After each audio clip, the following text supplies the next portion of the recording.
Welcome to The Explainer.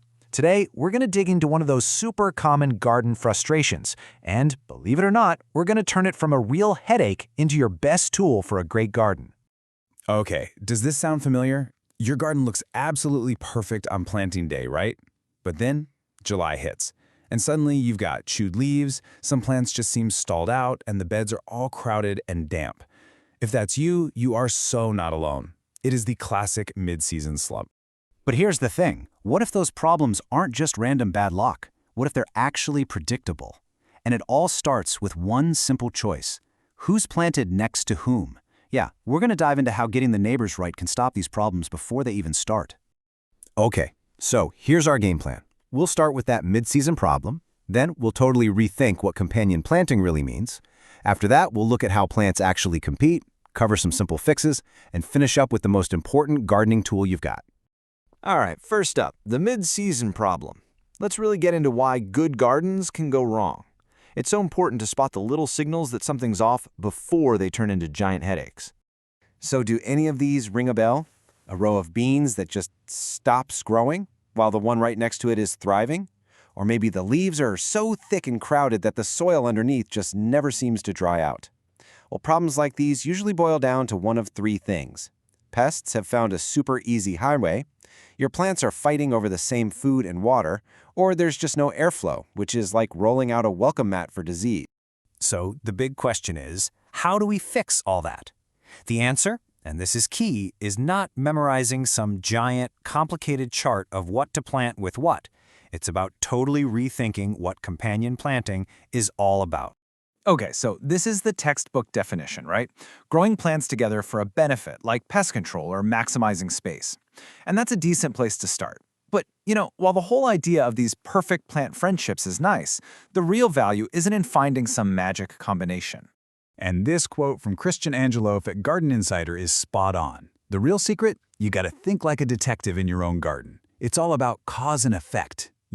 What actually happens when you put a big sprawling squash next to tall corn? What do you notice about pests when you mix in some aromatic herbs? Seeing those patterns for yourself, that's the real skill. And why is this so important? Well, because the goal here is to build a garden that kind of takes care of itself, right? One that's more resilient and doesn't need you running around in crisis mode all the time. It's all about preventing problems from the get-go so you can spend way less time with sprays and feeds and way more time just enjoying the fruits of your labor, literally. Okay, this is where it gets really fascinating. Let's pull back the curtain and look at the hidden battles happening in your garden bed. Because understanding how plants actually compete, that's the key to everything. I mean, from the second a seed sprouts all the way to when it's ready to harvest, there is this constant, quiet fight for resources. And it's happening everywhere, above the soil and deep down in the roots. And whether a pairing works or totally fails usually comes down to these three things. First, there's competition underground. Are their roots all tangled up, fighting for the same water? Second, exposure to the sun. Is one tall plant hogging all the light, or is it actually giving its shorter neighbors some much-needed shade? And third, it's all about timing. A super fast grower like a radish can completely muscle out a slowpoke like a carrot if they hit their growth spurts at the same time. Let's break down some of the most common ways things go wrong. This chart is awesome. It shows you the problem, the symptom you'll see, when it'll pop up, and the best way to fix it. And look how specific these symptoms are. Like, if your plants are all droopy in the afternoon, even though the soil is wet, that's a huge clue. It's root competition. Or if you see pest damage just racing from one crop to the next, you've probably created a pest highway. These are the little whispers from your garden that let you fix things before it's a total disaster. So we know how to spot the problems. Now for the fun part. Let's talk about some really simple, practical adjustments you can make in any garden, no matter the size.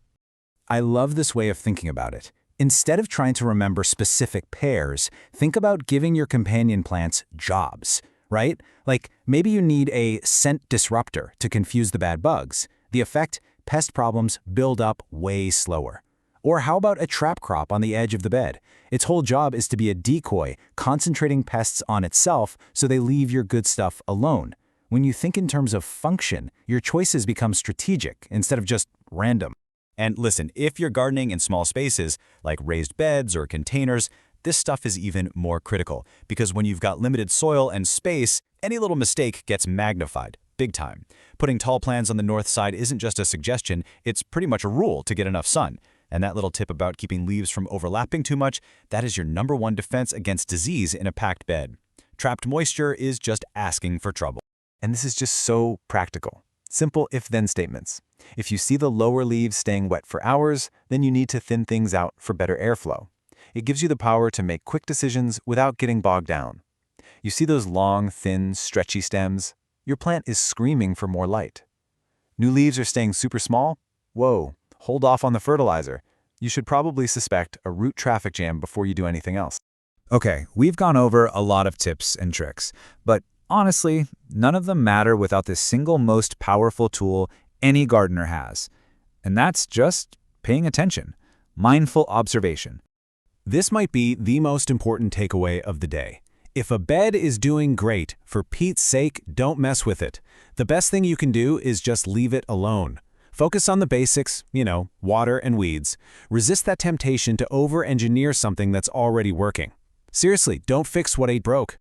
So how do you get better at observing? Just make this a habit. A 5-minute walkthrough once a week. That's it. Ask yourself 3 things. 1. Are the new leaves a good size and consistent? 2. How do the plants look midday? Are they wilting, even if the soil's damp? And 3. How long does the soil stay wet under the leaves? Answering just those 3 questions will tell you pretty much everything you need to know.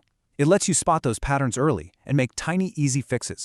Because at the end of the day, a beautiful, healthy garden like this one, it doesn't come from some master plan you made back in the spring. Nope, it comes from making lots of small, smart adjustments all season long. Your garden is always talking to you. The whole goal is just to learn its language. So really, the main thing to remember is this. Observe more, correct less. Think of companion planting less like a strict rule book and more like a pair of glasses that helps you see your garden more clearly. It's a guide to help you become a better observer. Once you start really seeing the patterns of light and airflow and competition in your own garden, you'll just naturally start to make better decisions. The big question shifts from what should I plant next to this to what is my garden telling me it needs right